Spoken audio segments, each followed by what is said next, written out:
Haya sasa, baba wa Katari kujeni hapa. Tuliambia wale jamaa ambao walikuwa wanaletwa huku Katari na hawa Alfred Mutua.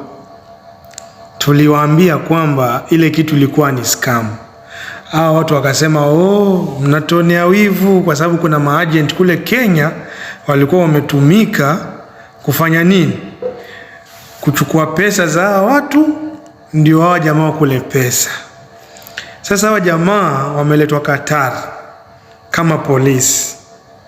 Sasa mimi najiuliza hivi, surely wewe umeishi Nairobi, umesoma kuanzia klasi ya kwanza mpaka university, haujui Arabic, haujui ni vinavyoandikwa, yani haujui chochote wewe kuhusiana na Islamic law na hata hiyo Arabic language yenyewe kuongea ujui.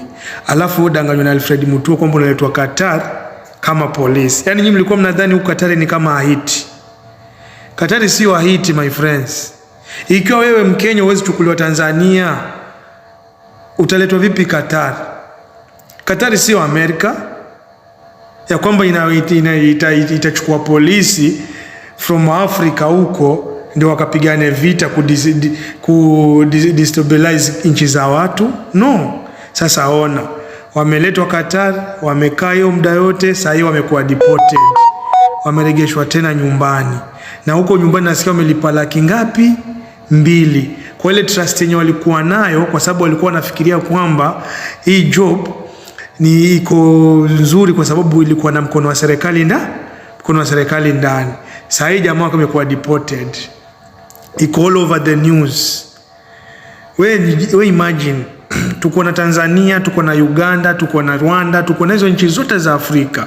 Ushaweona hata ministry yoyote ile ama Minister of Labor mwenye eti yeye ndo amegeuka amekuwa agent kupeleka watu wake outside countries kufanya kazi?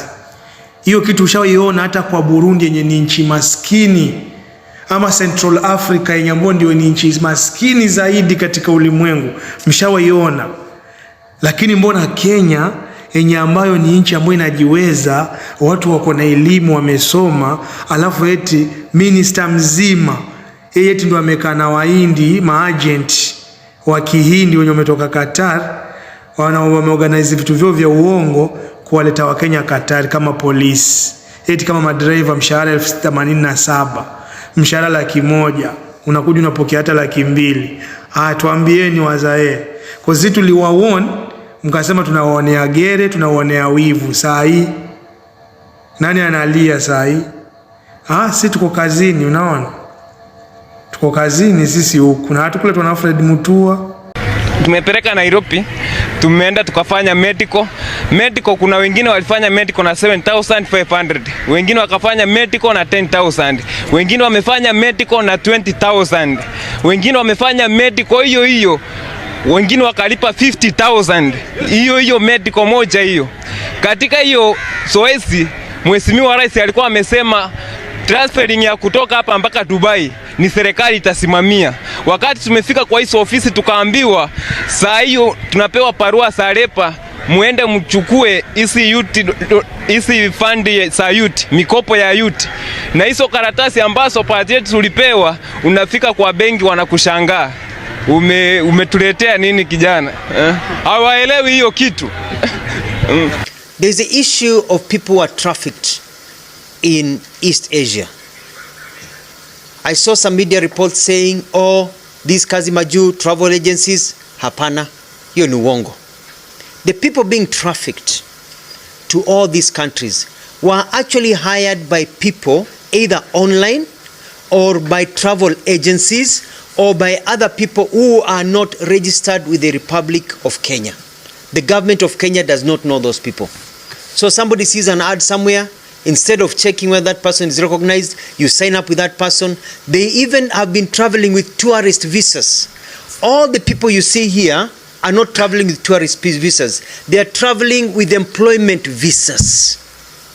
So the people who have been trafficked are either logging online or they go, and that's what we are saying.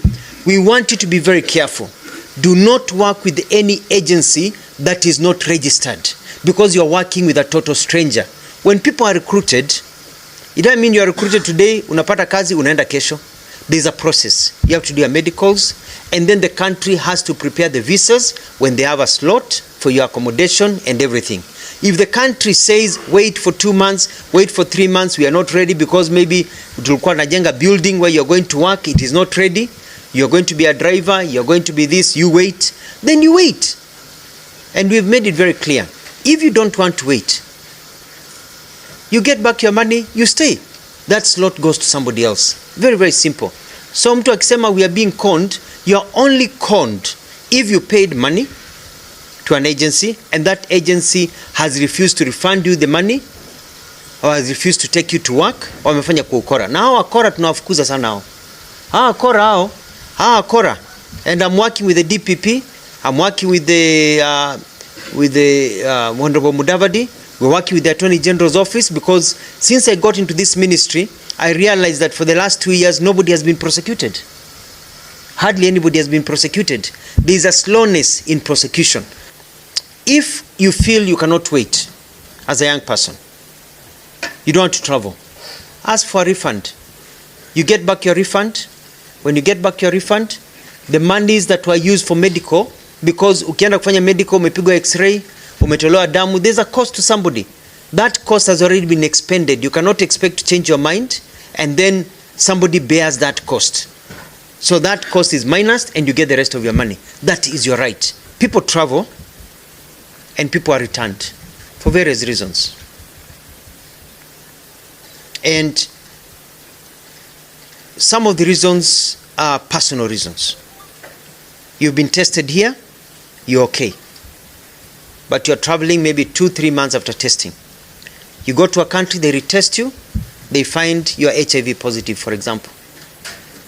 Or they find that you have taken drugs because it shows in your blood between the time you are tested here and there.